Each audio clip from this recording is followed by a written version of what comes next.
Hey traders, Akil here, and welcome back to another episode of the Trading Coach Podcast.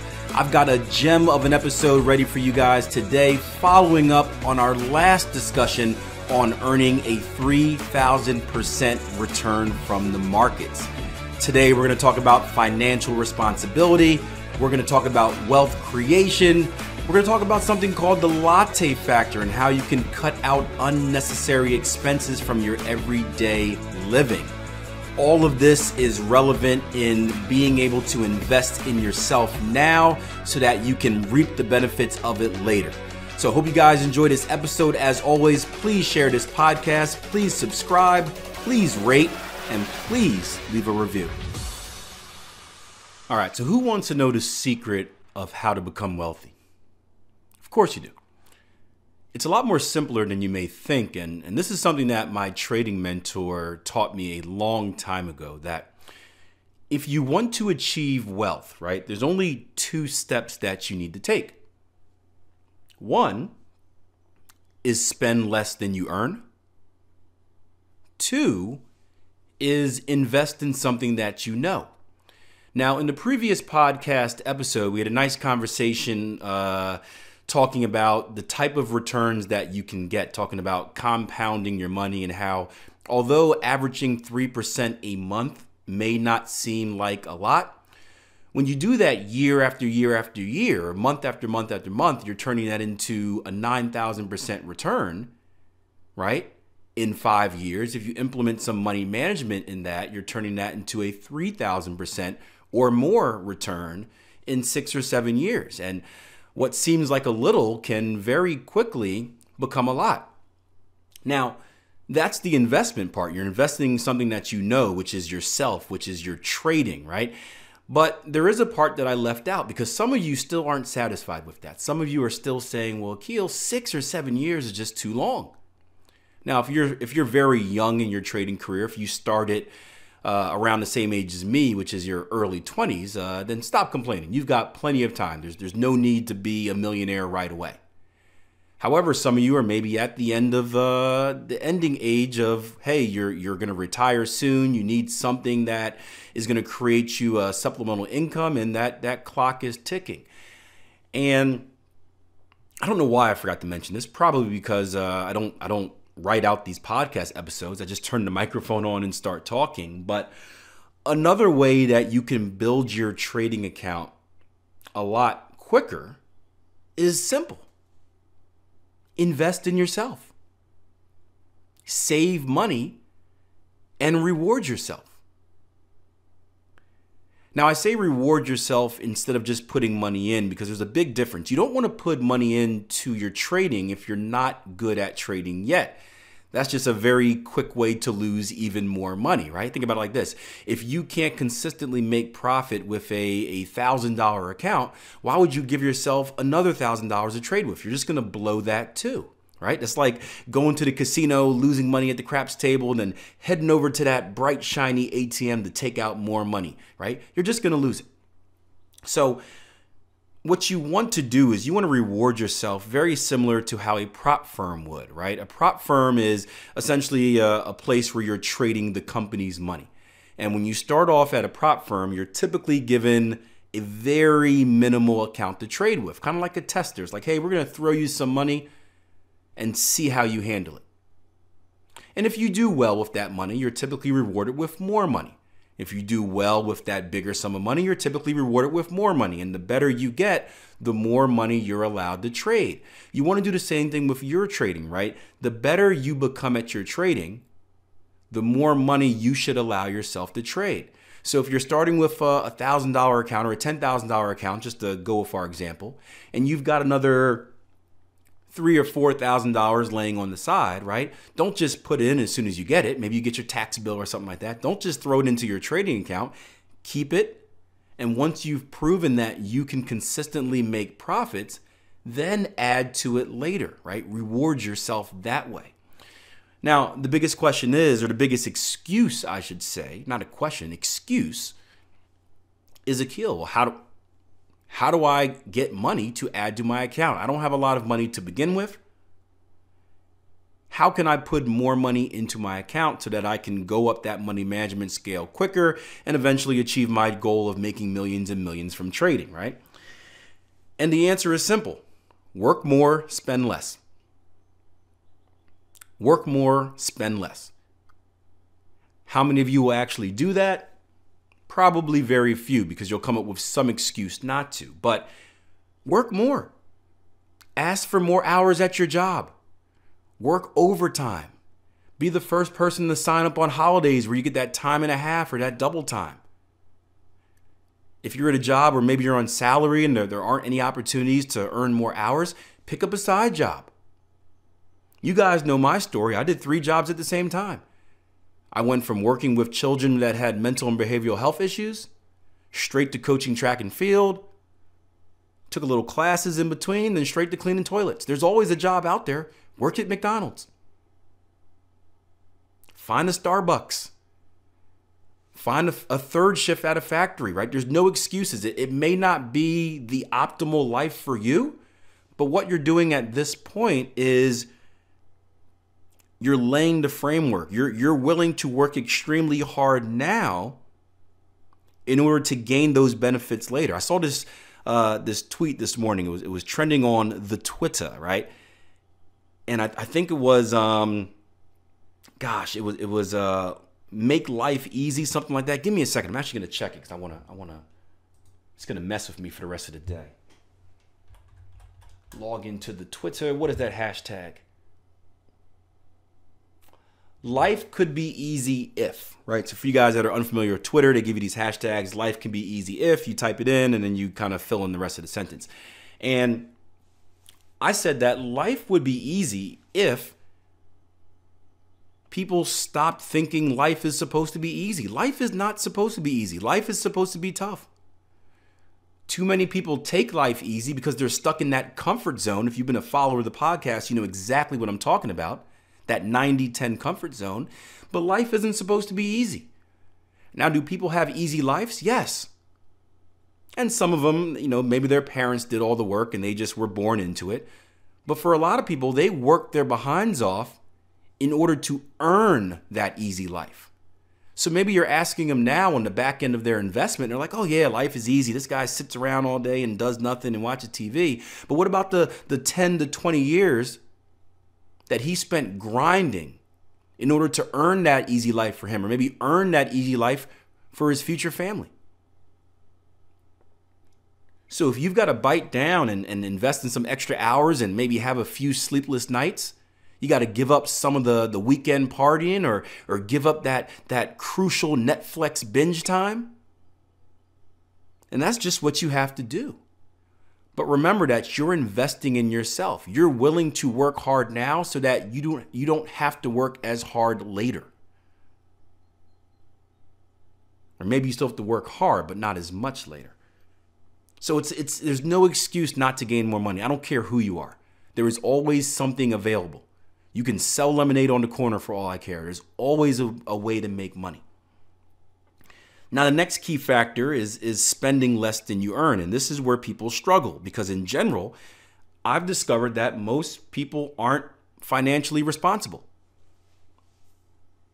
Most people don't know how to budget. Most people have zero in their savings, so zero amount of wealth, meaning that if you were fired from your job today, you wouldn't be able to survive next month's bills. And if you want to save more, spend less than you make. And I remember reading this really cool book called The Automatic Millionaire by, I think it was David Bach. If you guys are, if you're struggling with budgeting and you know you're someone that is not really skilled at saving, it's a great book because he talks about setting up your finances where basically everything's automated. And before you even get your paycheck, right, you've already taken the money out of that check to put in the savings account. That way you don't see it, because if you don't see it, you're less likely to spend it. So it's a good book for anyone that struggles with that. But he brought up a very good point in this book, something called the latte factor. And yes, it is exactly what it sounds like, the latte factor, coffee, your morning coffee. And when he was talking about the subject of spending less than you made, He talked about going through your day, right? And taking a week or two to do this. And just writing down and keeping tabs on everything you spend money on. Right? So, I mean, it's a good habit. I would encourage that you guys try it right now. Think about your day. Think about today or yesterday. And write down everything you spent money on. And then what you do is, right, you take that and you kind of filter it between what was necessary and what's not necessary. And you see where you can cut cost. And one of the big examples, this is the one he got famous off of, was the morning latte, the morning coffee, right? Many of you guys are going to Starbucks or Dunkin' Donuts or whatnot, someplace to get your morning fix, maybe twice a day. But let's just take the once a day cup of coffee, right? Let's say you're paying $3.50 for a cup of coffee. And maybe you're doing that twice a day, right? You're a morning and an afternoon type person. So 2 times a day, you're grabbing a cup of coffee. You're spending $7 a day. Now you go to work 5 days a week, right? So right there, that's $35 a week that you're spending on coffee. 4 weeks in a month, that's going to be $140 a month spent on coffee. 12 weeks in a year, that's about $1,700 spent on coffee a year. And this is just one expense.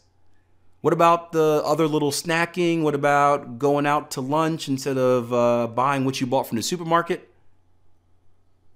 Right? Anything else you can think of, all of the luxuries in your life, write those down. See how much they're actually taking from your account. Because I'll tell you what, if you just cut out those simple things, instead of buying 2 cups of coffee every day, guess what you could have done? You could have given yourself a $1,700 bonus at the end of the year for your trading. And we all know that the larger your account is, the more money you can make off of that account doing the same thing. And it'll slowly cut down months and years off of that big goal of reaching whatever we talked about in the last podcast. And making this commitment isn't always easy, but it's necessary. And seriously, I really want you guys to dig in and do this, right? Because it's very important to find out where you're wasting money at. I remember a time when I first started coaching and trading, right? So I was trading and then I was managing money, and then I was coaching. And I had this massive amount of supplemental income that came in that I didn't know what to do with, right? I'm a pretty frugal person. I don't really buy anything. I was in the grind mode for so many years thinking I was going to go broke that things started finally turning around. I lived a very cheap life, and now I'm making a massive amount of money at once. So slowly my living expenses started going up, and it wasn't crazy stuff. I wasn't going out buying cars or anything like that, but because I was no longer in this super cheap save every dime type of mindset, right? Once my trading got well, once I started managing money and whatnot, and then again, the education just took it to a different level, I started getting a little loose with the finances. I started going to the store every day on my way to work, picking up a candy bar and like one of those expensive like $2 frozen coffee things, right? Started buying more bottled water instead of drinking tap water. Started subscribing to all these financial things. I'm not going to name them, but I still subscribe to them now because I can write them off on taxes. But I started buying, all these different newspapers and these different services. I started signing up for different programs because I could. It wasn't a big deal to throw a couple $100s at stuff, right, on a monthly basis.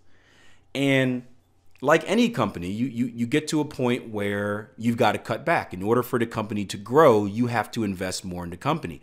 And I remember that point came and it's like, okay, well, I got to stop giving myself a paycheck or a very reduced paycheck. Let's put it that way. And I've got to start investing more in the company in order to take it to the next level.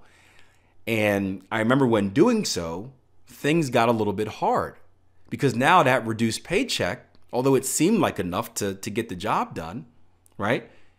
It wasn't enough to really sustain the life that I had started living. And I didn't want to dip into my trading account, right? My goal was to never take anything out of my trading account and just compound it over and over again. And I went on this kind of hunt for where I was bleeding money at. And when I went through the bills and whatnot, I'm finding a $200 subscription here, a $300 webinar there, right? $10, $20 spent each week at a convenience store buying candy and chips and snacks and sodas, whatever I was buying here. And I added them all together and started cutting them out. And I basically earned myself another paycheck simply by cutting out really the loose fat, the loose weight. So give it a try. There's, I don't want to say there's shortcuts into making your money grow, but there are certainly tactics that you can use to be as efficient as possible in getting from point A to point B. And if you're serious about your trading, if you're serious about being a professional trader and maybe even trying to trade full time, meaning that you can quit your 9 to 5 completely and produce all of your income from trading, you need to hustle as hard as you can right now on the front end and try to get to that point as fast as you can. And when you get to that point, you don't necessarily relax, but you get a little bit of a cushion. Your lifestyle can open up a little bit more as your available funds do. And of course, you can achieve your dreams of quitting that job that you hate and doing something that you love all day, every day for the rest of your life. As always, thank you for taking some time out of your day to watch or listen to this podcast. I feel like I dropped a lot of gems today, so feel free if you need to listen to it again in order to catch everything. I think wealth creation and financial responsibility are very, very, very important. It's something that is underlooked in our education system for conspiracy reasons, of course, but it's very important that you become knowledgeable about it so that you can learn for yourself as well as pass it on to future generations. Hey guys, just want to hop in for a few seconds at the end and say thank you so much for investing your time in this podcast. Each time you guys like it, each time you guys share this on social media, and of course leave a review, it is a massive help to myself. It's also a massive help to us growing this audience and affecting more and more traders out there. So just wanted to give you guys a thank you as always. Keep supporting the show. I love it. We're touching more and more traders. We're changing more and more lives out there, and this is what life should be about. So thank you again, and until next time, plan your trade, trade your plan. You guys have a great day.